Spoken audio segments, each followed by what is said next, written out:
Hello guys, welcome back to my channel. In this video we are going to discuss about the English East India Company. English पहले हमें थोड़ा सा पीछे जाना पड़ेगा इनके बारे में पढ़ने से पहले। जैसे हमने लास्ट वीडियो में डिस्कस करा था और आपको पता भी होगा कि पोर्चुगीज ने इंडिया से काफ़ी अच्छा प्रॉफिट अर्न किया था, और जैसे जैसे ये बात और जगह फैलती गई कि पोर्चुगीज ने काफ़ी अच्छा प्रॉफिट अर्न करा है वहाँ से, वैसे वैसे और लोगों का भी इंटरेस्ट इंडिया की तरफ आया। ईस्ट इंडीज़ में ट्रेड करने का और लोगों के अंदर भी इंटरेस्ट आया। वैसा ही जो है इंग्लिश ईस्ट इंडिया कंपनी के साथ भी हुआ। 1599 में इंग्लिश ईस्ट इंडिया कंपनी, जो एक मर्चेंट्स का एक ग्रुप था, छोटे से मर्चेंट्स का, जो अपने आप को मर्चेंट एडवेंचरर्स बुलाते थे, उन्होंने एक कंपनी फॉर्म करी। फिर 31 दिसंबर 1600 को क्वीन एलिजाबेथ जो थी वो एक उन्हें चार्टर ग्रांट कर देती हैं with right of exclusive trading to the company named governor and company of merchants of London trading into the East Indies. Initially, a monopoly of 15 years was granted, which in May 1609 was extended. Initially अगर बात करी जाए तो इनको सिर्फ 15 सालों के लिए ही इंडिया में ट्रेड करने की परमिशन क्वीन एलिजाबेथ वन ने दी थी, बट 1609 आते आते उनके लिए परमिशन को एक्सटेंड कर दिया जाता है। उसके बाद कोई लिमिट नहीं थी कि आप इतने ही साल यहाँ पे ट्रेड कर पाएंगे। तो फिर as the Dutch were already concentrating more on East Indies, the English turn to India. जैसे कि डच जो है पहले से ही बहुत ज़्यादा कंसंट्रेट कर रहे थे ईस्ट इंडीज़ में, इंग्लिश जो है इंडिया की तरफ आए in search of textiles and other things. तो फिर वो इंडिया की तरफ आए टेक्सटाइल की, कपड़े की सर्च में, और अदर कमोडिटीज़, कुछ और चीज़ों के भी सर्च में वो इंडिया की तरफ आए। Process of the English company. तो फिर अगर प्रोसेस की बात करी जाए तो इंग्लिश के लिए इंडिया में ट्रेड कर पाना एक केक वॉक बिल्कुल भी नहीं था, बिकॉज उन लोगों के आने से पहले जो है पोर्चुगीज़ यहाँ अपना एक एम्पायर स्टैब्लिश कर चुके थे। जहांगीर के साथ भी उनके काफ़ी अच्छे रिलेशन थे। जहांगीर भी पोर्चुगीज़ से काफ़ी ज़्यादा इम्प्रेस थे। पोर्चुगीज़ के बाद जो है डच भी इंडिया में आ चुके थे इंग्लिश के आने से पहले, और डच ने भी थोड़ा बहुत अपना एक तरीके से कहो तो पैर पसार चुके थे वो तब तक इंडिया में। बट इंग्लिश कहाँ हार मानने वाले थे, इंग्लिश तो यहाँ पे ट्रेड करने आए थे। तो फिर उन्होंने कैप्टन हॉकिंस को जो है जहांगीर के कोर्ट में भेजा 1609 अप्रैल को। उनका मिशन ये था जहांगीर से परमिशन ग्रांट करना to establish a factory at Surat. वो चाहते थे जहांगीर उनको परमिशन दे दें to establish a factory at Surat, but वो सक्सेस नहीं हो पाया बिकॉज जो है पोर्चुगीज़ का काफ़ी ज़्यादा स्ट्रॉन्ग अपोजिशन उन्हें फेस करना पड़ा।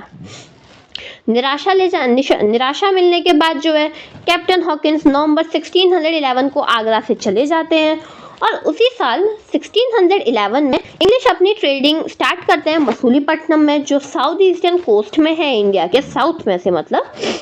और लेटर 1616 आते आते वो वहीं पे अपनी फैक्ट्री भी स्टैब्लिश कर देते हैं। उसके नेक्स्ट ईयर 1612 में सर कैप्टन थॉमस से पोर्चुगीज़ का नेवल वॉर होता है, और कैप्टन थॉमस उस वॉर में जीत जाते हैं, जिससे जहांगीर उनसे काफ़ी ज़्यादा इम्प्रेस हो जाते हैं। हालांकि वो जहांगीर के साथ मुगल एम्पायर के साथ ट्रीटी साइन करने में अनसक्सेसफुल रहते हैं, बट उनको कुछ प्रिविलेजेस भी मिलते हैं। इंग्लिश को जो है अपनी फैक्ट्री सूरत में स्टार्ट करने की परमिशन जहांगीर के द्वारा दे दी जाती है। उसके बाद जो है 1615 में sir Thomas came as an ambassador of James one. Sir Thomas as an ambassador of James one Jahangir के कोर्ट में जाते हैं, वहाँ फरवरी 1919 तक रहते हैं, बट वही बात, वो परमिशन नहीं ले पाते, ट्रीटी साइन नहीं कर पाते।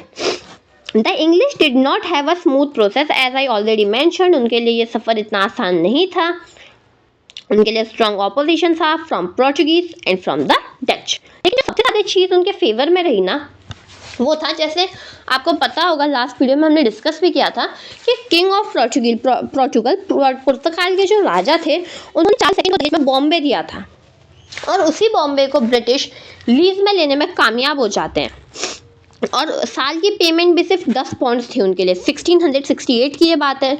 1668 में बॉम्बे लीज में मिलने के बाद इंग्लिश ईस्ट इंडिया कंपनी को पीछे मुड़ के देखने की ज़रूरत नहीं पड़ी। उन्होंने बॉम्बे को ही अपना एक तरीके से कहा जाए तो उस समय के हिसाब से सेंटर बना लिया और वहीं से धीरे धीरे खुद को जमाने लगे और अपना बिजनेस आगे, अपना ट्रेड आगे एक्सपेंड करने लगे। अगर इसके बाद बात करी जाए तो मद्रास और बॉम्बे जब ब्रिटिश ईस्ट इंडिया कंपनी को लीज में मिल चुका था तो फिर उन्होंने जो है फोर्ट सेंट जॉर्ज बनवाया था मद्रास में उन्होंने फोर्ट सेंट जॉर्ज बनाया। ब्रिटिश ने अपनी पहली फैक्ट्री, जो उनकी टेम्पररी फैक्ट्री थी, वो मसूलीपट्टनम में स्टैब्लिश करी थी 1611 में, और जो उनकी फर्स्ट परमानेंट ब्रिटिश फैक्ट्री थी वो स्टैब्लिश हुई थी सूरत में 1613 में। 1668 में जो है मैंने आपको पहले भी बताया कि बॉम्बे उन्हें लीज में मिल चुका था। इन 1698-1699 कंपनी को जो है जमींदारी मिल गई गोविंदपुर की और कलईकत्ता की, और इन 1700 फोर्ट विलियम वॉज फॉर्म्ड। तो फिर इस वीडियो में हमने पूरा एक ओवरव्यू पूरा डिस्कस कर लिया है यहाँ पे इंग्लिश ईस्ट इंडिया कंपनी के बारे में कि वो कैसे आए और कैसे उन्हें परमिशन मिली।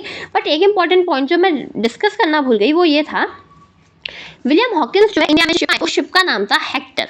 ये क्वेश्चन भी कभी कभी आता है, तो फिर आपको इस क्वेश्चन के बारे में भी ध्यान देना है।